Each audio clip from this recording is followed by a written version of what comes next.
Assalamualaikum warahmatullahi wabarakatuh. Cek. Kali ini Bu Milda mau menjelaskan kembali tentang teks eksplanasi. Ini review sedikit aja ya, kita lihat. Nah, tapi kita tidak klik bunga di samping dulu ya. Kita langsung ke materinya aja. Oh, jangan lupa kalau untuk teks eksplanasi itu karena berisi tentang fenomena alam, maka di sini ada ayatnya, yaitu dia membiarkan dua lautan yang keduanya bertemu, kemudian berdampingan. Di antara keduanya ada batas yang tidak dapat dilampaui masing-masing. Surat Ar-Rahman ayat 19-20.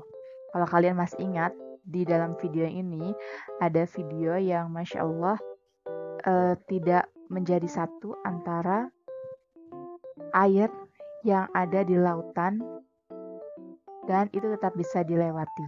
Ya, kita lanjut ke slide berikutnya ya. Nah, dari video sebelumnya yang tadi sudah Bu Mila jelaskan, dapat kita ketahui bahwa banyak fenomena yang terdapat di alam semesta ini, baik fenomena alam, sosial, dan sebagainya. Oke, dari video tersebut tadi juga ada sebenarnya yang tentang mukbang. Kalau kalian masih ingat tentang bibir goyang, nah itu kan ada fenomena sosialnya ya. Berarti itu termasuk dalam teks eksplanasi, sesuai dengan tujuan pembelajaran kita, yaitu memahami dan mengidentifikasi teks eksplanasi. Manfaatnya apa sih mempelajari teks eksplanasi? Nah, ada loh manfaatnya. Tidak mungkin kita itu belajar sesuatu tanpa ada manfaatnya. Jadi, manfaat teks eksplanasi adalah mengerti suatu informasi secara detail berdasarkan pendapat mayoritas.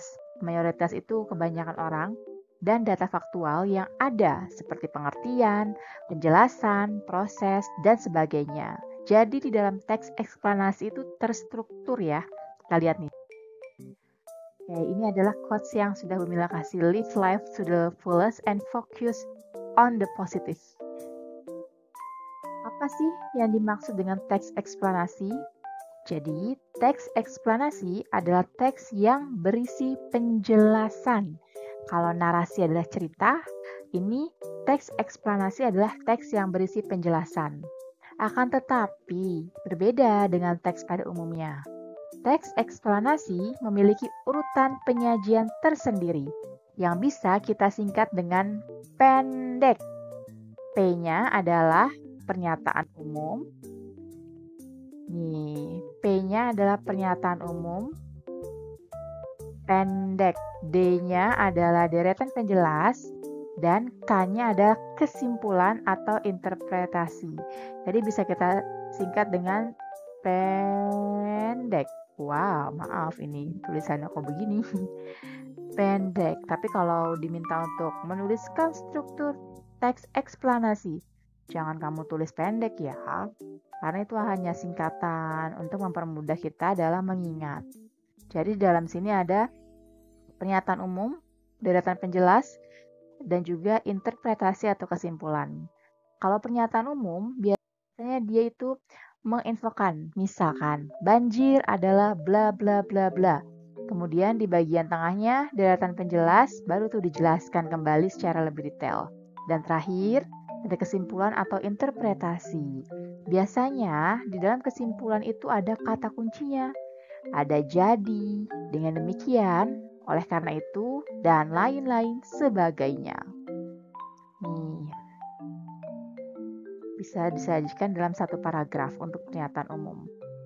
Kemudian untuk deretan penjelas bisa berjumlah lebih dari satu paragraf. Oke, ini ya. Semoga dengan review ini kalian bisa jadi lebih mudah untuk mengingat. Selanjutnya, karena tadi di dalam teks eksplanasi itu ada tentang kesimpulan. Nah, kesimpulan itu biasanya hampir sama atau sepupunya dari meringkas. Sebenarnya meringkas itu apa sih? Kalau kalian pernah membuat mind mapping, sebenarnya kalian sudah meringkas. Karena meringkas adalah menyajikan kembali isi teks dengan bentuk yang lebih pendek atau ringkas sesuai dengan aslinya. Gitu deh. Gimana ya caranya meringkas teks eksplanasi? Udah pasti harus cermati dulu dong. Kemudian identifikasi, buat kerangka, baru deh kita bikin sebuah paragraf baru sesuai dengan susunan teks. Begitu ya teman-teman. Oke, ini insya Allah kalian sudah paham. Bila cuma mau mereview kembali untuk pertemuan di teks eksplanasi. Semoga bermanfaat ya. Terima kasih. Wassalamualaikum warahmatullahi wabarakatuh.